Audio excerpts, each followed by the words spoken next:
সোজা নিচে চলে এসেছি, কারণ আজকে রান্নার মাসি আসবে না, রান্নার মাসি ঘুরতে গেছে। তো আজকে সম্পূর্ণ রান্নার দায়িত্ব আমার। আর আজকে রান্না করব হলো ভেজ তরকারি আর পেঁপে দিয়ে মাছের ঝোল। দেখা যাক কতটা কী হচ্ছে, শেয়ার। পেঁপে দিয়ে আলু দিয়ে মাছের ঝোল। পেঁপে আলু কেটে নিয়েছি, সব সবজি কাটা কমপ্লিট হয়ে গেছে আমার। আর এখন ফ্রিজ থেকে মাছ বের করে নিয়েছি, কালকে এনেছিল রুই মাছ, সেই রুই মাছে এবার লবণ হলুদ তেল ভালো মতো মাখিয়ে নিয়ে মাছগুলো ভেজে তুলে রাখবো। বেশি কিছু রান্না করবো না, সিম্পল রান্নাই, মাছের ঝোল করব আর ভেজ তরকারিটা করব। ভেজ তরকারির মধ্যে সবই দিয়েছি, ফুলকপি গাজর বেগুন বিট আলু সিম বিনস, মানে শীতের মোটামুটি সব সবজি দিয়েছি।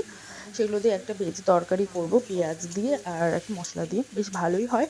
আর তার সাথে করছি পেঁপে আর আলু দিয়ে মামনির পছন্দের মাছের ঝোল, তো সেটাই করছি। আর পরে হচ্ছে মান আছে, সেই মান দিয়ে হচ্ছে বড়া করব। গরম গরম বড়া খেতে বেশ ভালোই লাগে, তো সেটাই করব। আর এদিকে ভাত বসিয়ে দিয়েছি, তো রান্না মোটামুটি আমার কমপ্লিট হয়ে গেছে। তো তোমরা কে কী রান্না করলে লাঞ্চের জন্য অবশ্যই কিন্তু কমেন্টে জানিও। বাই।